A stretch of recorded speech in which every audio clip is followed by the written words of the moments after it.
Ladies and gentlemen, this is the Right Guys Podcast. We're starting a brand new week, and we're going to be talking about the things we truly believe in, like a border. And now your hosts, Josh Hammerling and Max McGuire. Welcome back to another edition of the Right Guys Podcast. My name is Max McGuire. I'm Josh Hammerling, and man, you were on fire this morning. Text message. Like I thought you were genuinely going to jump through there and like. Yeah. So I'm traveling. I'm in Alabama right now. So that's why the new setup, a little bit of a mobile setup here. But I think we should be able to do everything even outside of my Texas command studio. No, it's interesting. So obviously I just finished my book on this issue, and the book has to include a caveat that they're preparing this bill. It's going to be bad based on what we know is in it.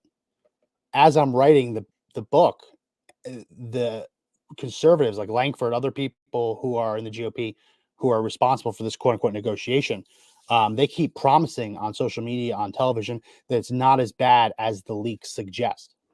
So as I'm writing this book, I'm thinking, well, am I about to hit publish, send it to the printer, and have this whole chapter be wrong?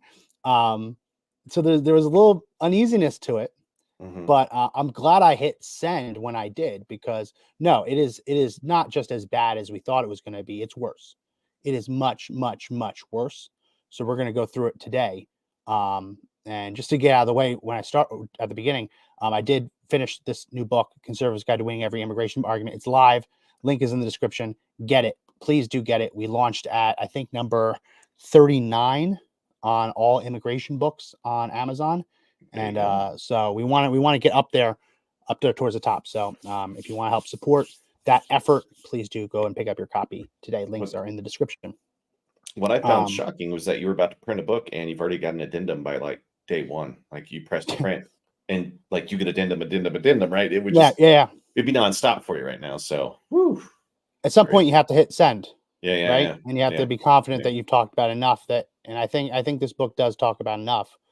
And because the thing I go over time and time again is that don't listen to what the name of the legislation is. Don't even listen to what the talking heads are saying on television. The devil is always in the details. The Secure Fence Act of 2006, for example, didn't buy a single mile of border wall. This was a bill that Hillary Clinton voted for, that Barack Obama voted for. No, they said we're going to make a border wall. And then the next time that it came for Congress to actually pass the appropriations to do it, they didn't. Right. So the devil is always in the details. And that is just as true here as it is in any other bill. So hit that share button as we go through this. It's really important that we get as many people this information as possible. There's been a lot of other shows talking about this. We're going to try and get a little bit more in depth and talk about these details as we go along. So right off the bat, Josh, this always pisses me off. You'll read what this law actually is. The Senate took a House of Representatives law, a bill, HR 815, and the purpose of HR 815 was improvements related to the eligibility of veterans to receive reimbursement for emergency treatment furnished through the Veterans Community Care Program. And this is always the kicker, and for other purposes. Yes.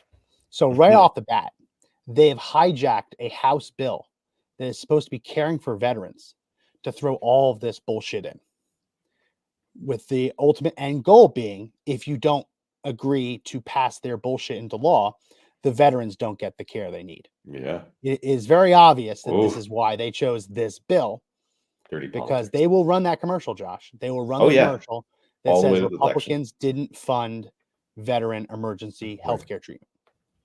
Then the attack commercials are on, man. It's perfect though. I mean, it's total statesmanship. And why in politics do they attach it to stuff like this? Can't we just have a clean bill that's one sheet? Close the border, stop immigration, the paragraph. You think, not so much. So you got to get down to, was it page 90 of this bill before they start talking about what they call the Border Act. And there's a couple, we'll read through a couple of these titles in their like the explanation for it, but you're talking about hiring authorities, who they're allowed to hire, hiring waivers, alternatives to detention.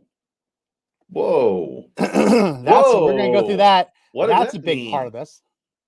Modernizing notices to appear. The notice to appear is a little piece of paper that illegal aliens get when they say the magic words, "I'm claiming asylum." That's Yeah. the piece of paper they get that says, "Hey, you're going to have a court date in 10 years. Make sure you show up to that court date in 10 years." Spoiler alert, they don't. So we're going to we're going to read into that, but there's not a whole lot to read into because it's just talking about emailing it to them instead of actually handing them a piece of paper. So there isn't a whole lot of modernization going on. It's just it's a nice little way they can say that they've helped it, but they're actually just going to email it. Asylum processing. Yeah, border reforms. What is that? Protection appellate board? What's a protection appellate board? Like an appeals board? We can go through it. We can go through it all. Oh man, this is you'll crazy. see that Securing America is a noticeably small section.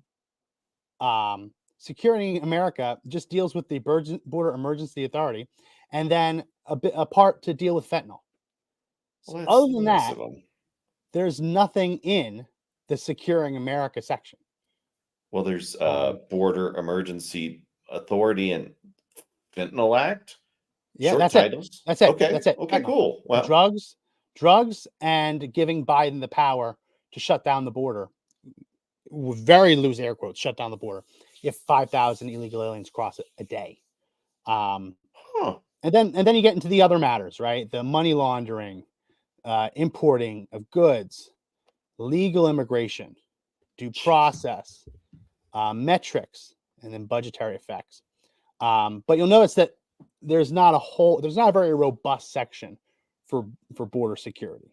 It's noticeably lacking in that department. Stuff. I'm just reading, and I've got another screen of this stuff here. It's like, and like people are talking about this all day, but very few people are actually going through it bit by bit. I mean, at least showing the little pieces. And we're not going to go every page through it because that's it would take watching weeks. Watching paint dry. But the takeaway I want to leave people is that if we're honest with ourselves, any immigration bill that had a hope of passing both chambers of Congress and being signed into law by a Republican or a Democrat president was always going to have to be a true compromise. Conservatives and liberals were going to get some of what they want and also some of what they really didn't want. Mm-hmm. I mean, that's the give and take.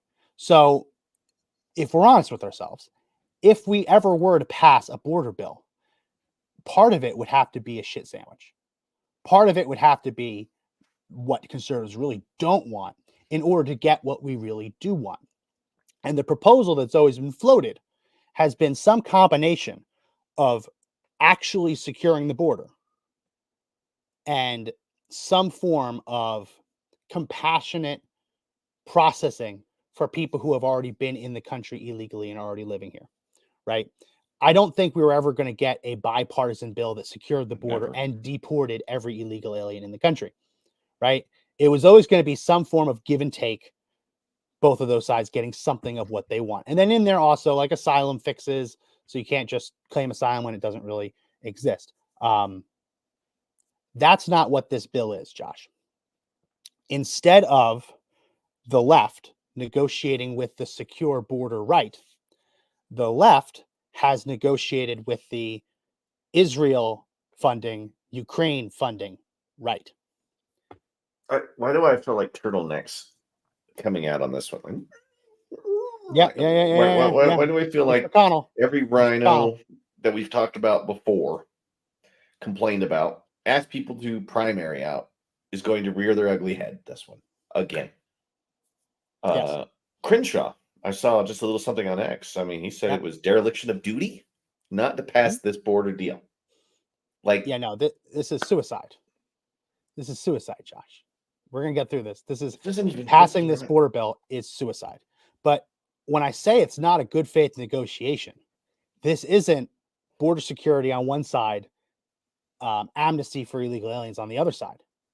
The conservatives are supposedly at the table, but the negotiations happening towards the side between the fund the Ukraine war wing of the Republican Party, beholden to the defense contractor special interest, right? Because that's very obviously why they want to do this. Israel was attacked. I think it's terrible that Israel was attacked. I think Israel has every right to defend itself, but nowhere in that has Israel ever said they need money. Like, has anyone stopped to ask Israel if they need our money? Yeah. Like when they say when everything's when all you got is hammers, the whole world looks like it's a nail, right? When the US has all this money, everything looks like a problem we just have to throw money at. Israel has one of the largest weapons manufacturing industries in the entire world. They manufacture their own small arms, they manufacture their own ammunition, they manufacture their own guided munitions because they understand their survival as a state can't hinge on whether the West supports them or not, right? So Israel's not really wanting for money. I'm sure they'll take it, but not nearly in the same way as Ukraine is, with next to no military industrial complex over there. But no, this is a deal that has deliberately left out the securing the border side and is basically saying, the left saying, okay, well, we'll fund Israel and Ukraine if you agree to give us our amnesty demands. Is there that many rhinos on the Republican side that they can force this outcome? Right? Has it gotten to the point where no matter who we vote for on the Republican side, they're just going to do what they want anyway? I don't see how they're acting as part of the part. I mean, they're playing the other side of it is they're playing with money we don't even have. We still have to borrow this money to make this happen. Yes. It's not like it's sitting in the coffers. And we're, the rate's about every 90 days, we're going to get another $1 trillion in debt on top of this. So we just want to throw another $200 billion towards an immigration bill that just builds dim seats in the House of Representatives. That's kind of how I'm feeling about the whole thing, right? And I don't think I'm the only one. No, to hand up amnesty would be crazy, dude. I mean, it would just be crazy. Like, deportation is the way to go. So let's break down the actual size of the House of Representatives right now, because you're asking, is it possible this passes? In the House of Representatives, remember, you have a bunch of vacancies, largely caused by Republicans kicking out their own person. Santos? Kind of missed him, Santos. I know that sounds crazy, but he was one of the most conservative voting members of Congress. Like, obvious weirdo. Yeah. But if I said this at the time, if Congress's goal, if the Republicans party's goal was to pass conservative legislation, the last thing they would have prioritized would be kicking out one of the most conservative voting members. But you also have Kevin McCarthy. Kevin McCarthy wasn't kept on as Speaker of the House, so he quite literally took his ball and went home and resigned, creating a crisis here, because you have 219 Republicans, 212 Democrats, right? So that means you have 430 members of Congress. I think I have that right. 431 members of Congress, which means you need 216 votes to pass anything. That's 50%. So Republicans have 219. So if every Republican shows up, they can only lose 3. Ooh, slim margin. Yes. So if the Democrats say, I don't care that Speaker Johnson doesn't want to bring this to the floor, we're going to bypass the Speaker. That's possible under the House rules using a mechanism known as a discharge petition. And the way a discharge petition works is if you can get a majority of the House of Representatives to support putting a bill on the floor, they can bypass the Speaker. So understand right now, if the Democrats get 216 signatures on a discharge petition, they can force a vote on this bill. So they only need, Republicans can't lose 3. If they lose 4, Democrats would have the votes to bypass the Speaker of the House and bring this to the floor. And that's assuming everybody makes it, right? How many times have people been absent? Yes. Those times, or vote present? Yes. You know what I mean? And How many hardcore rhinos you think are sitting in there right now? 15? Probably 15 or 16 hardcore, like the in the ones that are, house. yeah, Yeah, more than 4. I'll more tell than you that. 4. Sure. Yeah. And when you have margins that slim, of course you're going to get a total booger crap sandwich I mean, because there's no, I can name 2 right off the top of my head. Ken Buck in Colorado, yeah, and you just said Patches of Houlihan. yeah, yeah. And they'll flip on a dime. Oh man, and you totally distracted me there. But when you've got margins that slim, you have to negotiate things in that would never actually be brought to the table to begin with. Yes. Right? Because you have no political influence. There's no leverage. The Republicans have given whatever leverage they had, and they gave it away when they got rid of George Santos. So of course we're going to get a bunch of crap in this bill that we don't even want.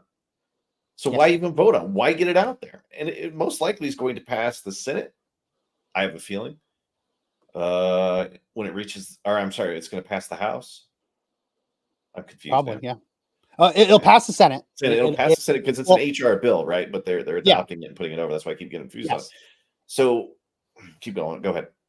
So in the Senate, right? So part of that is taking a bill that the House has made about veterans because they want to make it about veterans, right?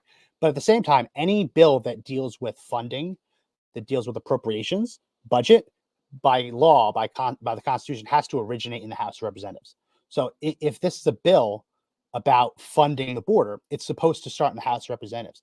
The way that that rule has been bastardized over the years is that, I mean, it's supposed to be that if the Congress wants to fund something, the House of Representatives should start the process. What's instead happened is that the House will pass one bill, then the Senate will take that bill, change it all up to something completely different, and initiate a different process for a different funding, which isn't really the way it was supposed to go. So in the Senate, you have a similarly close margin. I'll put it on the screen in a second. Give me 1 second. Where you have, here we go. You have, there we go, 51 Democrats, 49 Republicans. So in order to end debate on this, you need to invoke what's called cloture. In order for there to be cloture, there needs to be 60 people in the Senate, who, as long as all 100 show up, 60 people who say, hey, we've debated this enough. Let's start moving on to final votes. Unless you can get those 60 people, the debate technically never ends. And that's one of the reasons that the United States Senate is called the great deliberative body, the world's greatest deliberative bodies, is because in their rules, they've designed it so if they're going to do something, they can debate it forever, right? Unless you get 60 out of 100 senators to say, I think we've debated this long enough, the deliberation continues. And so when they say something's been filibustered, we're not talking about Mr. Smith goes to Washington, a speaking filibuster where he's talked for hours and hours and hours. This is just a filibuster for cloture, denying them the 60 votes they need so that debate technically never ends and the other side admits defeat. So the Democrats need 9 Republicans to sign on to this. Well, we know that 2 were in the room, Mitch McConnell, right? We know Lankford from Oklahoma. We know Mitt Romney's chomping at the bit, smiling over this. Yes, right? You know, Lisa Murkowski, Suzanne Collins, they're probably loving it. It's all the old gang, same gang, man. So that's 5. I've just named 5 of the 9 that you would need. Then you start looking at where are they going to get the other 4? Yeah. Where are they going to get the other 4? And I know that there were other Republicans in this room doing this negotiation. It wasn't just the 2 who've been so front and center. They most likely have the 9 votes to to get cloture, and then they don't need a single Republican to pass it in order for it to pass because they have 51 out of 100. So let's say we're sitting about election time. The commercials start, right? Republicans deny veterans benefits. So if they say no, they get popped on it. But if they agree, every Republican, anti-Republican agency, even the Dems out there, will start with the messaging of the Republicans caved in, right? Even if Dems got everything they wanted on immigration, it could be the greatest deal. They could talk about the greatest deal in bipartisan history. Everybody loved it. But the day that the cycle starts for the political commercials, it's a lose-lose for Republicans. And it always is. because they're getting outmaneuvered here again. Because those inside the party wear the clothes, like may wear Republican suits, but the pajamas they're wearing underneath are all Democrat, man. I mean, they're wearing the big D on the t-shirt, right? Underneath their vests, right? There's no win for Republicans on this one. How do they keep getting outmaneuvered and outplayed on all these things? Well, there's a win. There is a win. The way you win is in the House of Representatives. You break the bill down. You break the bill and say, we will not vote for this border section of it. But here you go, a clean vote on Ukraine funding, a clean vote on Israeli funding. Pass those two bills and then adjourn the House of Representatives, send them on vacation. And then it's up to the Senate to decide whether, if it's so important that we have to vote on it, here you go. Get half of it out of the way. Right? Because then at least you take out the rhinos who are chomping at the bit for Ukraine funding and Israeli military funding. Then at least you take the argument out of the picture entirely that we have to open up our borders to fund Ukraine. Like what the hell are they talking about? So we need to give billions to Ukraine, but the only way we do that is by guaranteeing at least 1.8 million illegal aliens enter the country every year. Yeah. It's insanity. You take that insanity off the table. You give them the vote. And listen, I don't think that those two provisions should pass. As much as I think that Israel has the right to defend itself, it's not our job to fund it, right? And we don't need to fund it. They have their own military industrial complex, for lack of a better word. You do that, and you send the House on vacation. But the problem is the House has to do other things. The House has other appropriations bills they have to pass. Would they even get to it in this session? Because it's not. They don't care. Like they'll put it off. They'll kick the can down the road. Yeah. Republicans want it, and they want it right now. So they've got to look like they're at least on board for that. But it's not gonna materialize. They'll wait. They'll just wait again. And if they do that, when do they return? March, April. Yeah. And then by the time they've got another 2.5 week session there. Actually, you wouldn't even see that. This might even be one of those issues that they let go into October, right? Let it roll into November. Because what if the Dems are hanging their hat on letting all those people in as like one of their big political moves, right? They're trying to portray themselves as the big people's party. Yeah. If that's their play, and the other side of it's just the opposite, I don't see that playing out well for them. And if they do win, oh my God, then we're in real trouble. Yeah. You see the alternative, right? Like if they do win it, that's going to be insane. We will not have a country. It'll be full of a lot of people stretching all the systems in every direction. That's the consequences if this happens, right? They win. Yeah. And if we lose, they use it as a political tool. This is not a situation where we get to lose and we get a do-over again, right? These aren't like, oh, wow, well, we'll get them next time. There is no getting them next time if you are guaranteeing at least 1.8 million illegal aliens into the United States every year. And that's at least, because as we're going to go through the devil in these details, there's actually no statutory limitation. They say it like, oh, after 5,000, you secure the borders. But there's loopholes that are wide enough, Josh, you could drive a truck through it. Yeah. It gives an awful lot of power to the president. Yeah. An awful lot of power yet to another branch instead of the people. So I was reading this. Yeah. I was reading this today, and I'm on Twitter, tweeting around, X, whatever you want to call it today. Sure. And the talking point from the Democrats is that this contains $600 million for border wall construction. And I'm looking at it, I'm like, did I miss it? Am I reading it that quickly that I just can't find it? That's a big number. I paused what I was doing and I started looking at just for barrier. Because in these bills, they don't call them border wall fences, they call them barriers, which is the biggest red flag. Because not all barriers, as I talk about in my book, not all barriers are created equal. Yes. There are the barriers that nothing can cross, and then there are basically the telephone poles that they drive into the ground to stop vehicles from crossing, but a toddler could walk between them. Not all barriers are created equal. So as I'm scratching my head, where's this border wall funding? I come to this section, and it talks section 205 on page 76 of the PDF that was released.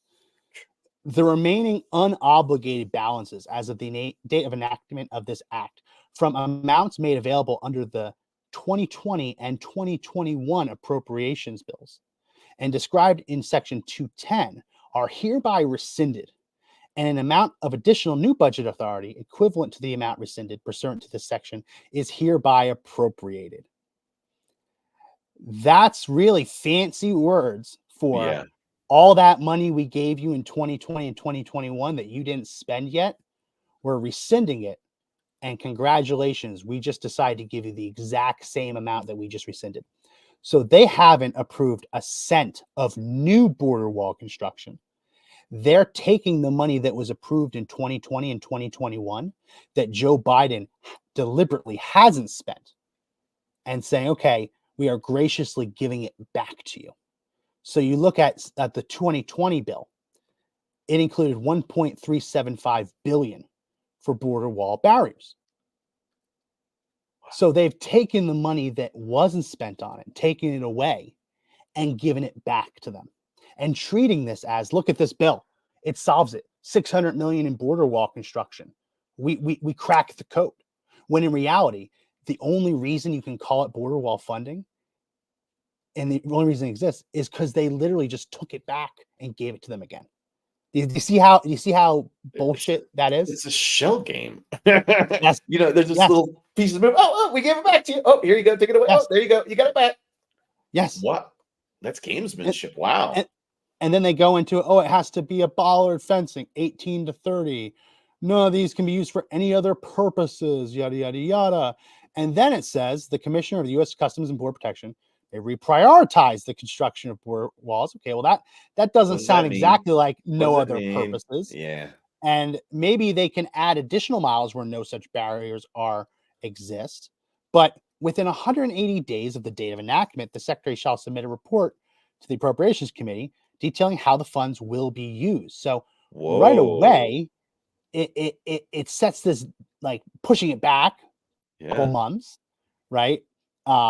But the whole thing is bullshit because this is money that Congress already passed. So if you're the public and you see, $600 million for border wall construction, well, they did 1.3 million in 2020. I know they did some money in 2021. Oh, that's great. That means that they've spent over $2 billion in the last 3 years. When no, they're just trying to hang their cap and take credit for funding that they'd already approved. Is this the same money that Biden froze after he got into office that Trump had appropriated for all those fences, right? So, so not only did they give back to him, they made sure they couldn't spend it. Yes. When they had it, right? This is it's so you give them the money. Play. Wow. You give them the money and say it can be used for no other purpose but border wall construction. And then you're Biden, and Biden says, well, I prohibit border wall construction. Oh my gosh. And I don't care that I can't move the money around. I'm okay with it just sitting in that account. Because what this part of the bill shows is that Democrats are more than happy a couple of years down the road from saying, all that unused money, we're going to take it back. Right? So there's no obligation that the wall actually be built. And that's why the Secure Fence Act of 2006 failed miserably. That was the bill that said we're going to build a wall. It was so supposedly bipartisan that Hillary Clinton, Joe Biden, and Barack Obama in the Senate voted for it. But the only reason they voted for it is they knew that it would never get a single cent. It said the government may construct a border wall. It didn't say the government must construct a border wall. Right? The details. Yeah. One little word, and the whole thing makes it happen. That is. And I detail it. I keep saying this. I detail in the book. Get the book if you haven't already. Link in the description. The Secure Fence Act 2006 said that Border Patrol, ICE, all these departments, DHS, didn't have to build a border wall anywhere the grade was 1 in 10. Well, one grade, like grade? The grade, the actual slope of the earth was 1 semicolon 10. 1 in 10. That's not much of a grade. Which means for every 10 feet Yeah. horizontally, it goes 1 foot up. So they said any grade that steep was too steep for border wall construction, and border wall and DHS could reasonably say it's too steep. Josh, I include the diagrams in the book. That is exactly the limit for a wheelchair ramp. 1 in 10. Yeah. It's not much. It's not much of an incline. I mean, that's crazy. That would mean that the Southwest, where you want to put it, which is comprised of all of these hills and dunes and mesas and stuff, it's super uneven land. They would never be able to put a wall up. You'd have to have somebody come in and confirm that you can actually build in this spot based on this law before you would even do it, which could take as long as they want, most likely. Right? You could just delay the use of that area. That's insane. There's probably never a single foot built. Yes, they said that 1 in 10, that slope was too rugged for pedestrians to cross, and therefore it didn't need a border wall. But so that means we live in a country where a 10-foot long by 1 foot vertical, 10 and 1. I forget the exact. It's not exactly 10%. It's like rise over run. Yeah, it's what's the rise over the run? It's 1 foot over 10 feet. That's nothing. It's a 10% grade. So I don't like keep saying 1 in 10% grade, right? If the slope has a 10% grade, it's too steep for a border wall. But a slope with 10% grade is not too steep for a wheelchair ramp. So we're supposed to believe that the border is secure if we leave open the areas that are like not steep enough, like they're flat enough for a wheelchair. So it's stupid. It's stupid. I like in my head, I was envisioning all these illegals like rolling through on wheelchairs through the desert when you said that, because you would be able to do that. And there's rocks and there's cacti, right? Yeah. But a ramp designed for jazzy scooters, motorized wheelchairs, can actually be steeper than 1 in 10%. So like they set the bar deliberately low, and the result was huge swaths of territory at the border were deemed inaccessible.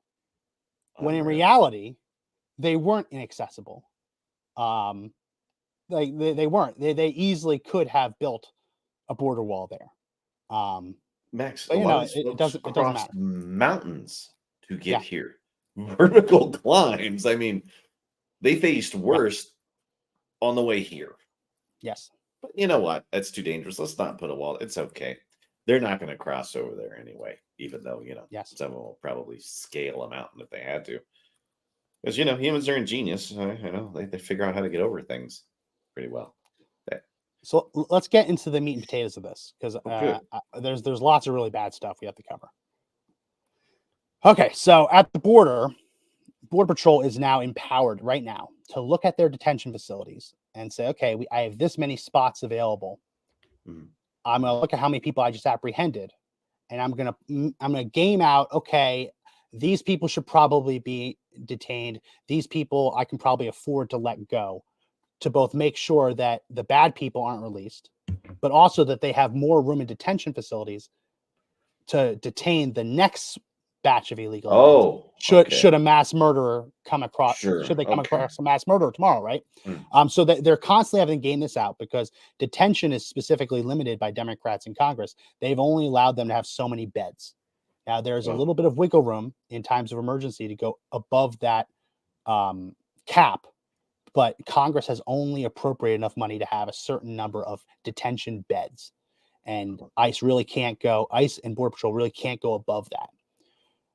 So they have to actually game this out and say, okay, I just got 10 illegal aliens. 5 of them are criminals. 1 of them might be a criminal. I only have 6 spots left. I'm going to detain the 5 definite criminals, and I'm going to release the 1 maybe criminal, because I might get a mass murderer tomorrow and need the bed. Yeah. Well, under this bill, aliens who claim asylum and express a credible fear of persecution or torture if sent back quote, shall be released from physical custody and processed in accordance with the procedures described in this section. Gone is the prosecutorial discretion. Gone Really? is the detention waiting.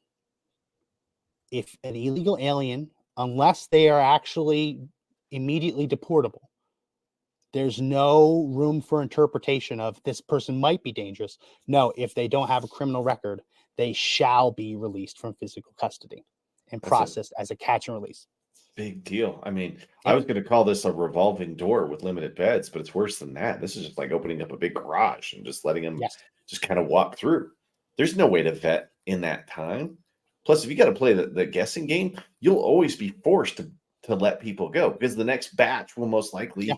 exceed what you just had. They'll be forced to let them go.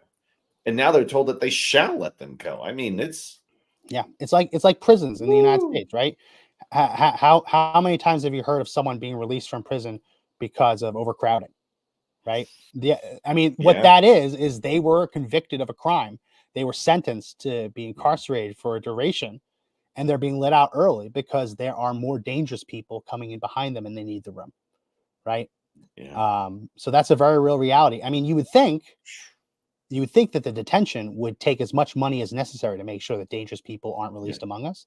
But no, the whole system is designed around a guarantee that at least some dangerous illegal aliens will be released. That's wild. They're okay with a non-zero number of dangerous illegal aliens released into our cities.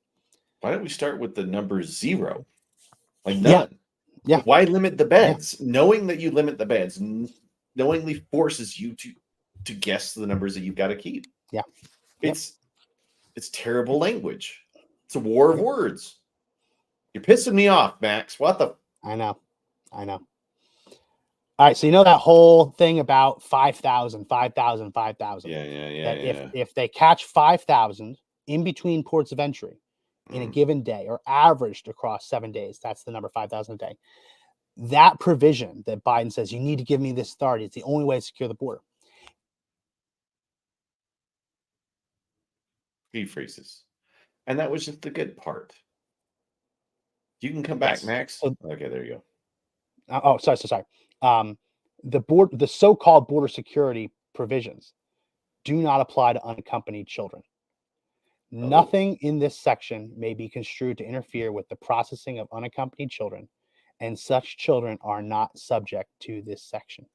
So, if an illegal alien, not at that point they're not illegals, if foreigners want their kids into the United States, there is now an extra incentive to send them alone, because the supposed caps at the border do not apply to unaccompanied illegal alien children. And then the bit here, which we'll get to in a little bit, nothing in this section may be construed to interfere with any rights or responsibilities established through a settlement agreement in effect before the date of the enactment of this section. Now, that is a reference to a number of out-of-court settlements between the United States and immigration groups that were designed to make it next to impossible to detain illegal aliens.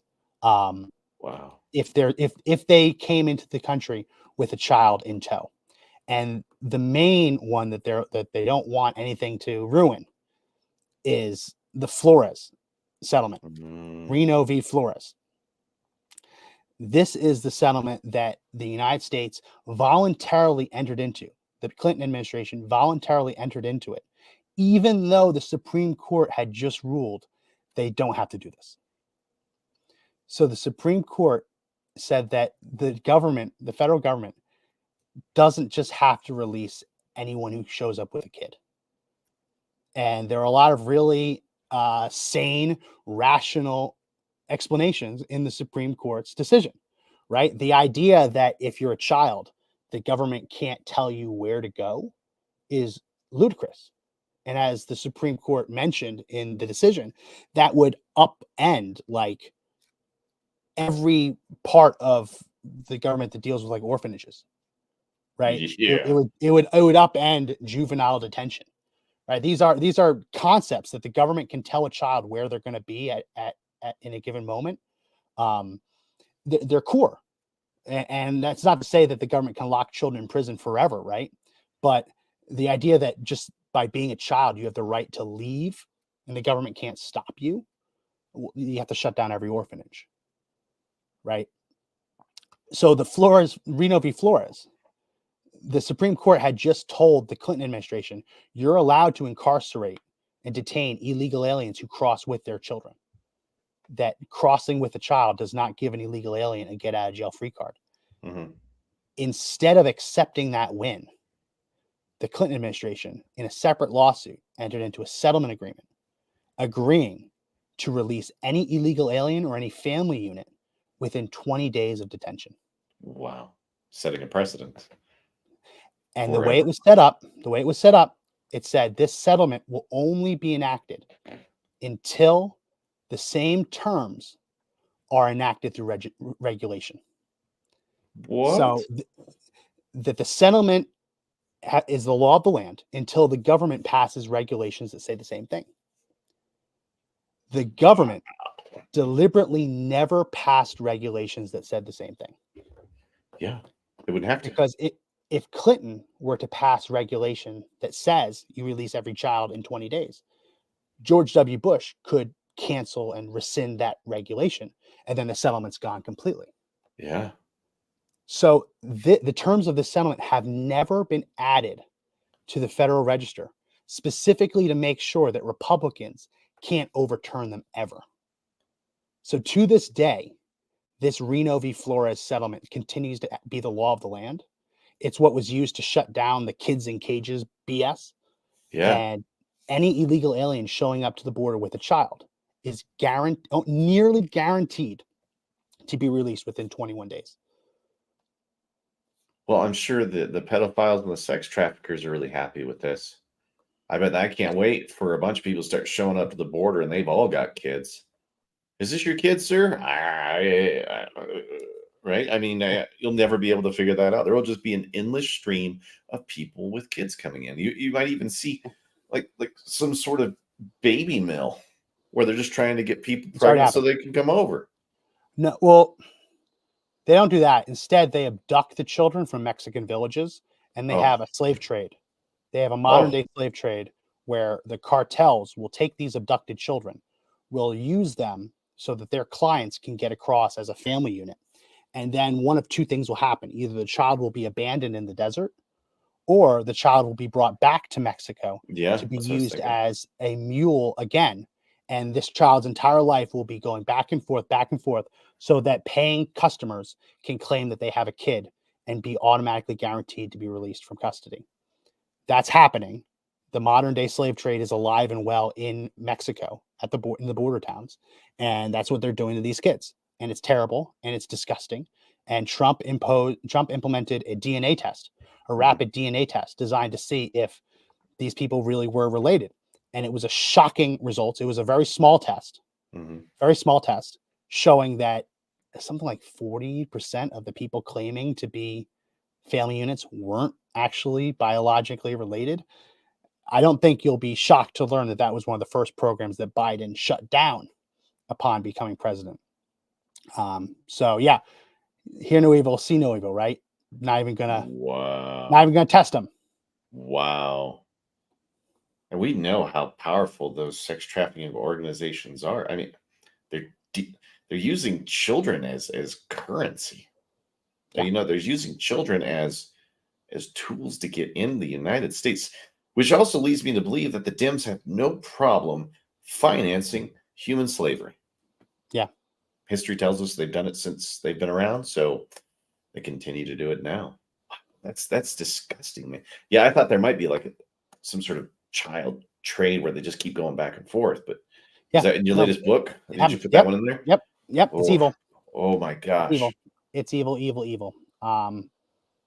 So we've talked a lot about the thing Biden says, you gotta give me this authority. It's the only way to secure the border. Yeah. Which is a lie. The border would be infinitely more secure if Biden had just done the opposite of everything he'd done. Right? Shocking. So the border has been made unsecure because Joe Biden has taken a series of actions that have made it unsecure. he's admitted he has the presidential authority to take those actions. But we're really in a situation where all he needed to do was go right instead of left, up instead of down, right, in instead of out. Literally do the opposite of what he did, and we have a secure border. So to claim that he needs new authorities when he has the authority, he just made the wrong decision. It's stupid. Like I was talking to someone today. It reminds me of sports gambling. I'm not a big sports gambler, but every now and then, if I'm in a state that has it, I'll put a bet on like the Super Bowl or something. When they legalized sports gambling around this country, the gamblers, the really, really good gamblers, were able to come out in the open. And so now there's influencers on TikTok and Twitter who that's their whole thing. They're really good at gambling. So they share their picks so other people can bet them too, and other people can get rich too. Right. So if you find someone who's really good at gambling and you want to follow their picks, it's called riding with them. Right. You can make a lot of money. But at the end of the day, gambling is still pretty much a 50-50 split. Yeah. The way that Las Vegas has they're so good at creating the betting lines and the spreads that it still ends up being pretty much a 50-50 split. If you are a 55 to 60% gambler, meaning you win 55 to 60% of the time, you're a good gambler. Yeah, you're a professional gambler for sure. Yeah. You win at 55, yeah. And if and you're a bad gambler if you only win 50% of the time. 52% of the time. You're considered a bad gambler. Yeah. Because it's still, at the end of the day, a 50-50 odds. So if in your search for someone who's really good at gambling, you find someone who's really terrible at gambling, who loses far more than should be statistically possible, you do what's called fading them, which you take their recommendation and you do the exact opposite. Oh. And if they are, like, I'm talking like 20%, like people who only win 20% of the time consistently, you fade them. And you can actually make more money by finding really bad gamblers than you can by following really good gamblers. Yeah. And it reminds me of, there's a scene in the animated Spider-Man movie, Spider-Man Into the Spider-Verse, where the main character, Miles Morales, wants to get kicked out of school. He hates his school, so he's trying to flunk out of school. And he hands in a true or false quiz, and he gets a 0%. And he's like, and he says to the teacher, "Oh man, I'm sorry. I guess you gotta kick me out now. I got a 0%." And the teacher changes it to 100, because the only statistical way you can get a 0% chance, a 0% on a true false test, is to know what the correct answers are and deliberately answer them false. Statistically, it's impossible to get every answer wrong when you have 50-50 odds. Yeah. So what this whole thing is leading up to, Joe Biden is so bad at securing the border. The only way he could be this bad would be if he knows what he should have done and just did the opposite anyway. Oh, okay. It is not statistically possible for each and every one of these border decisions to be so wrong without it being intentional. This isn't a situation where Joe Biden is trying his best and just happens to be getting it wrong. Every step he's taken has been deliberately designed to make the border less secure. So the only way, he doesn't need new presidential authorities. We need to do the equivalent of fading Joe Biden. Whatever he and his handlers think need to be done at the border, we just need to do the opposite. Yeah. That's all we need. So it's a really long explanation for do the opposite of whatever Joe Biden thinks. Hold on. Are you saying that they are intentionally sabotaging the border in order to get more power, so they're creating a problem and are going to come up with the solution? It's not possible for the border to be this unsecure accidentally. Like, if you were earnestly putting your best foot forward and every day you woke up and said, "I'm going to do the best job I can to secure the border," you would not have done what Joe Biden did. It's not statistically possible to make all of these decisions and have each and every one of them be bad for border security, right? The only way you could do that is if you know what it takes to secure the border and you choose to do the opposite. But what would be the point? To create the problems, the solutions, so you can look at it at election time? Yep. I mean, it's the classic Saul Alinsky stuff, right? Create the problem, make sure that everybody's outraged, create a solution, look like the good guy, take more power, right? It's deep within the playbook. and it's unfolding right in front of our eyes, and we've got no answer. And we're continuing to let this go. Long term, they want them to be Democrat voters. Short term, they want them in their districts when the census taker comes next time. Yeah. The short and long term. Which means that they've got a plan, like a 6-year plan on top. That everything's built on a 6-year census plan. This is masterful stuff. I mean, like, who sits around and thinks about these things? You'd have to be like some sort of devious super villain to do this, right? Or just, the head of the Democratic Party, I guess. You're just the head, Who's the head of the Democratic Party. Yeah. I don't even know who it is right now. I don't know who the head of the DNC is now. I'm kind of curious. I mean, this is some pretty good. So here's some other fail safes, right? So they say that after 5,000 average a day come across the border, Joe Biden said the border's closed, but that's not true. That just means that all border asylum cases have to be processed through actual ports of entry. So if they capture you a mile away from the McAllen, Texas port of entry, they don't actually arrest you and deport you. They turn you around and say, walk a mile, walk to the port of entry, and enter there. Josh, at the port of entries, this bill would set a daily minimum of 1,400 asylum admissions and have no cap. There'd be no cap. So yes, none of it matters. They could just walk to the port of entry, and as long as they're walking through the port of entry, it would be de facto legal, is what they're saying. You could have a line of everyone on Earth at the port of entry, and everyone on Earth would be allowed in. Even terrorists? Unless they, in the background check, you revealed it, right? I'm just talking about sheer quantity. There is no length to that line that would be too long. You'd never know who's coming in. The line would be long. It would run forever. Every person on the planet could walk through the door, which in one of our last shows, we pointed out that every person on the planet right now is eligible to walk in to the United States. So, or eligible to at least they can realistically claim that they're eligible without having to prove it. Yeah. Doesn't sound like a country to me. It just sounds like what is that? It's not even a revolving door. It's like some sort of black hole trying to suck in people for something. So this emergency situation that triggers when an average of 5,000 people enter the country, it's supposed to be that it doesn't end until the number of illegal entries dips down below. But there is a failsafe written in within the law to make sure that it can't be put in place all year round. So for the purposes of paragraph 3, the secretary shall not activate the Border Emergency Authority during the first calendar year after the effective date for more than 270 calendar days. Holy crap. So what that means is what we've been told is actually a lie. It's not 5,000 illegal aliens a day. It's 5,000 illegal aliens, no more, for 270 days. And then the other 95 days are as many as you want. It's a joke. This isn't the even second calendar year. The second calendar year, it's 145 days where they can be as many cross as you want.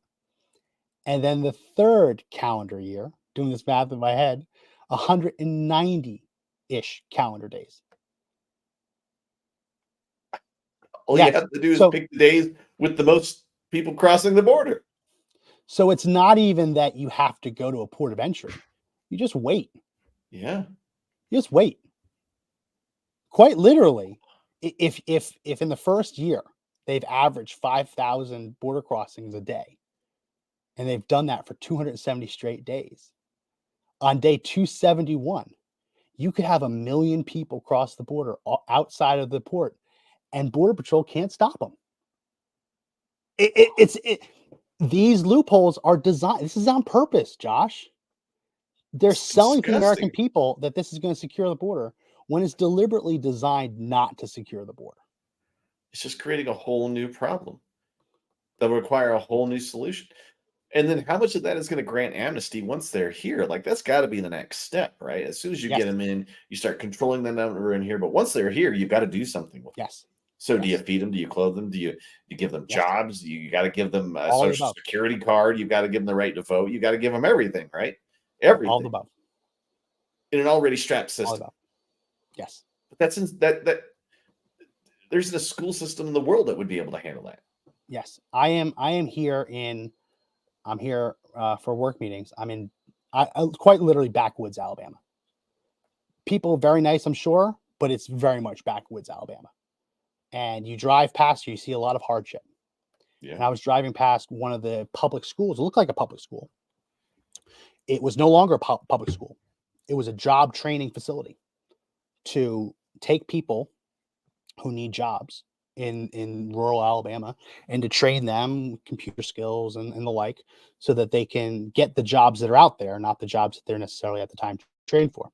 Yeah. There's a lot of Americans who really need work. They need that job training. Yeah. And when you look in this bill, you see all this money set aside for refugee resettlement, refugee job training, refugee job placements. We talked about it, what's going on in Chicago, how ludicrous it is that that illegal aliens are hopping off the bus at Union Station. They're getting housing, food. Like they just announced in between that episode and today that New York City is going to give illegal aliens a $1,000 check card, bank card. Bullshit. Yeah. That's never happened for anybody in the black community in those same areas. It's free money. It's just free money. It's free money. It's free money. $1,000? Yeah.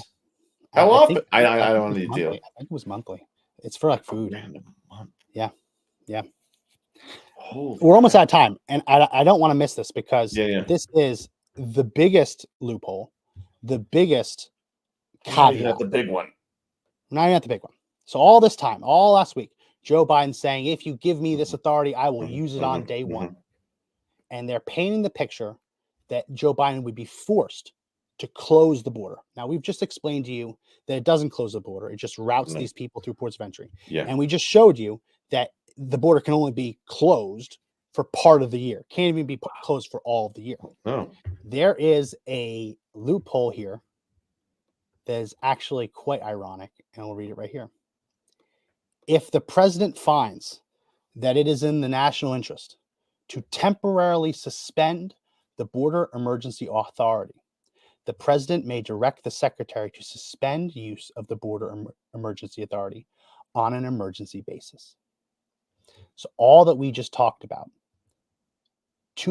over 5,000 illegal aliens can't come through anymore, got to go through a port of entry. It's all just political theater, because at any time, Joe Biden can just say, I don't think it's in the national interest to secure the border, which he's already been doing anyway. And this can all just be a stupid thought exercise.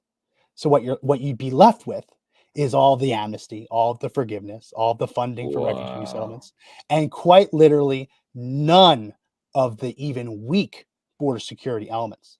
This is Lucy pulling the football away as Charlie Brown's trying to kick the field goal. Yeah.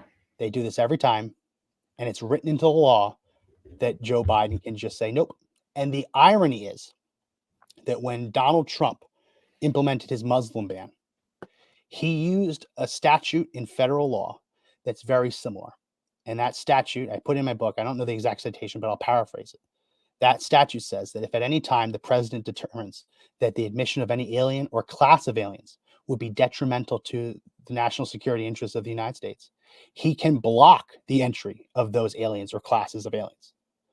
So Donald Trump was decimated, destroyed. They destroyed him in the media. How racist, all because he determined that certain aliens would be harmful to the United States. It would be harmful to the interests of the United States if they came in.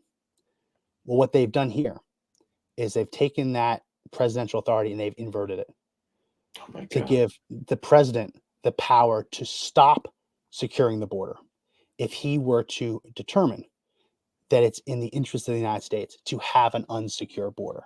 That's what that means. That's what that clause means. And the fact that he has been running around, Joe Biden's been running around saying, I need this authority to secure the border.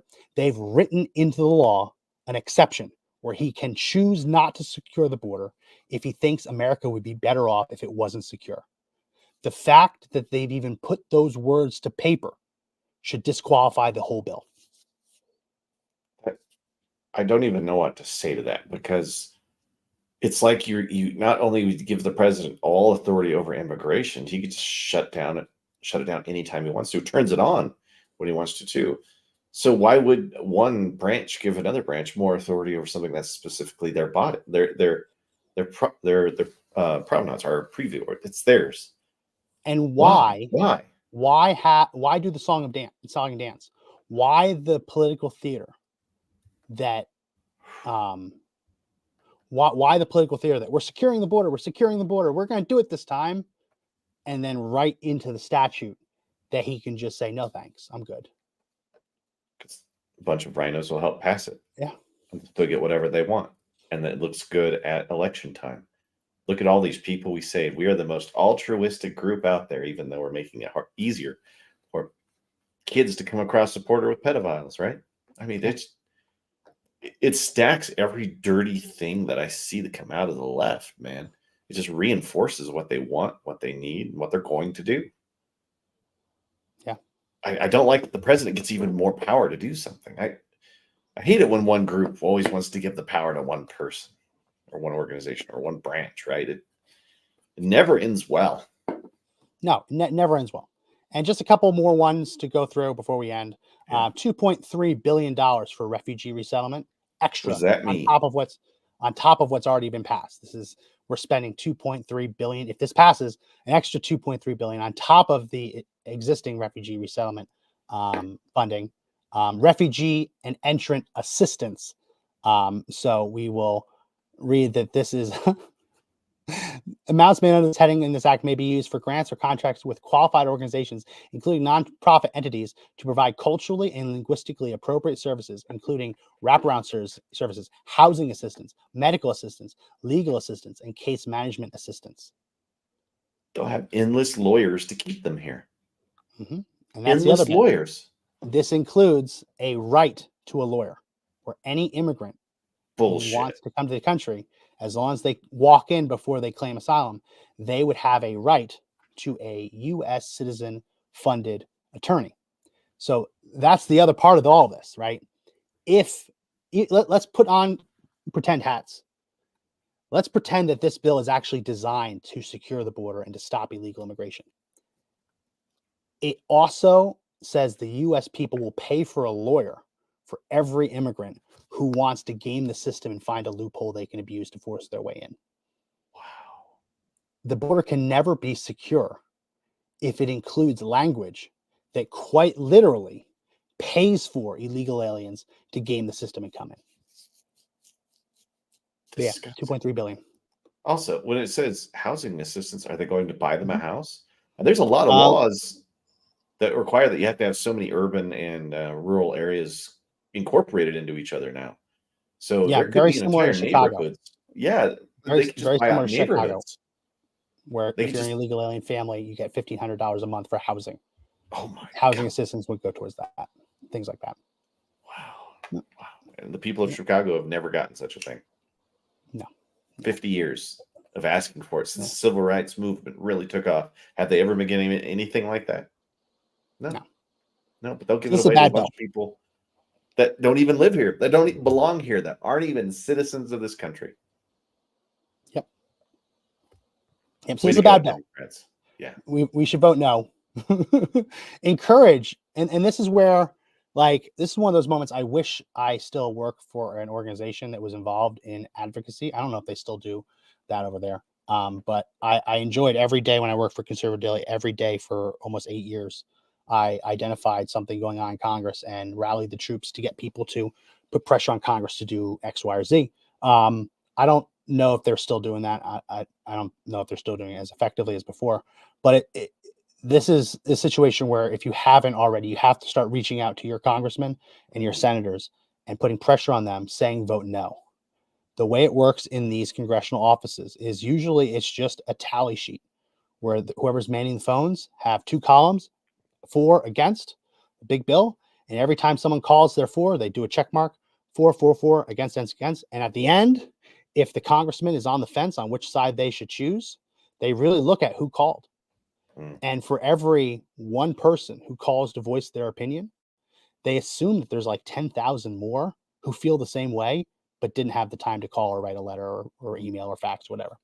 So you calling and getting people around you to call, just you picking up the phone can have the weight of 10,000 people telling them don't do this. So it's very important that you make those calls, make those emails, write those letters, because that is going to go into this calculus. They are going to look at what their constituents actually want, and you know for a fact that the left is rallying their forces to do this too. Oh, without a doubt, man. They're all over it. I don't know. It scares me every day that we come here to work. It's like, what are we seeing? We're watching little things just flitter away. Like everything that I've ever loved about this country, they're giving away wholesale, right? Yeah. And they're spinning us into oblivion, and they're willing to replace you to do it. Yeah, it's real. They're willing to replace you to do it, King.